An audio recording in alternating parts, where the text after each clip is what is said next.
Yes, good morning, students. Let's start today's chapter number 9, reproduction in animals. Before starting reproduction in animals, there are some terms to remember. First of all, we have to study about the modes of reproduction. There are main two modes of reproduction, all the ways in which living organisms reproduce their young ones can be divided into two modes. One of them is sexual reproduction, one of them is asexual reproduction. Let's talk about sexual reproduction. For sexual reproduction, both the parents, male and female, they need to reproduce individuals of the same kind, like fish, frog, higher animals such as cow, dog, horse, human beings. They all reproduce by this method. Second is asexual reproduction, the mode of reproduction in which a single organism is able to reproduce one or more of its kind. Only one parent is needed in this. It is called asexual reproduction. Asexual reproduction does not require both male and female. All the organisms like amoeba, yeast, hydra, they reproduce by asexual reproduction because they are unicellular organism that is made up of only one cell, and they can produce by their young ones by themselves.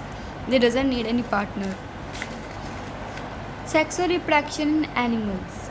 Most of the animals, both even they are single celled or a multicellular, they reproduce by sexual reproduction. So in sexual reproduction there are two parents, one is male, one is female, and each parent will produce a reproductive cell called gamete. The male gamete is called sperm, female gamete is called ovum or egg, and such organisms are called unisexual because only one parent are producing these type of gametes. For example, cockroaches, frog, fish, birds, reptiles. So in higher organism there are some special organs to produce these gametes and to allow the fusion of these cells. They require fusion of these cells. Some organisms like earthworm, leeches, hydra, they have both male and female sex organs present in the same body. It means on the same body both organs are present. So such organisms are called hermaphrodites or bisexual. Bi means two, means both of the sex organs are present on the same body. In monocystic, the two individuals taking part in sex reproduction are similar in shape. In malarial parasite, the two individuals are dissimilar.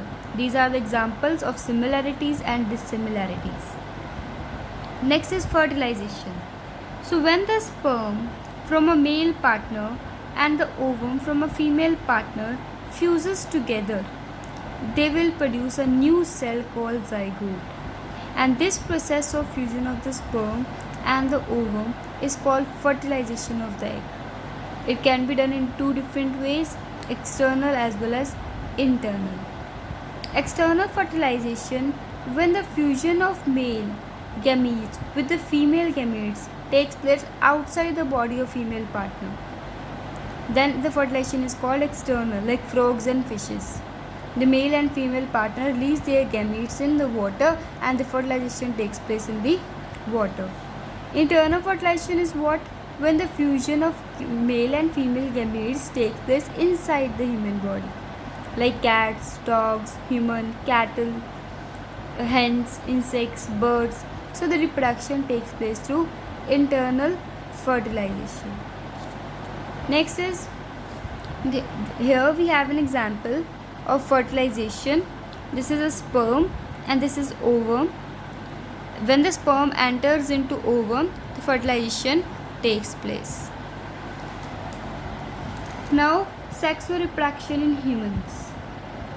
In this method of reproduction, both the parents, male and female, are involved. So both the parents have different reproductive systems. First of all, we have male reproductive system. The reproductive organs of the human male are shown. First is testes. Testes are two in number, somewhat oval in shape. They lie within the scrotum. The testes produce male sex hormones or gametes or male sperms. in a very large numbers. Then is vas deferens or sperm ducts.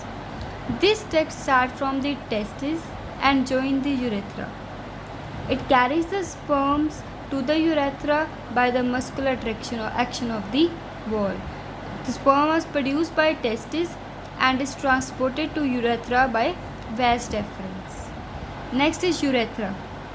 Vas deferens carries the sperm, receive the fluid secreted by seminal vesicles. This fluid provides nourishment to the sperm. It will nourish the sperms, and the mixture of sperm and the fluid is called semen. Mixture of sperm and the fluid is called semen. So this duct open into urethra. Then is penis. Urethra led to a muscular organ called penis. It has erectile tissues, have blood spaces in between them. It is used to pass the urine as well as to deliver the male reproductive cells called sperm into the vagina of a female body. So sexual maturity in human males is attained around the age of 14 to 15. That is, human males start producing sperm at this age. So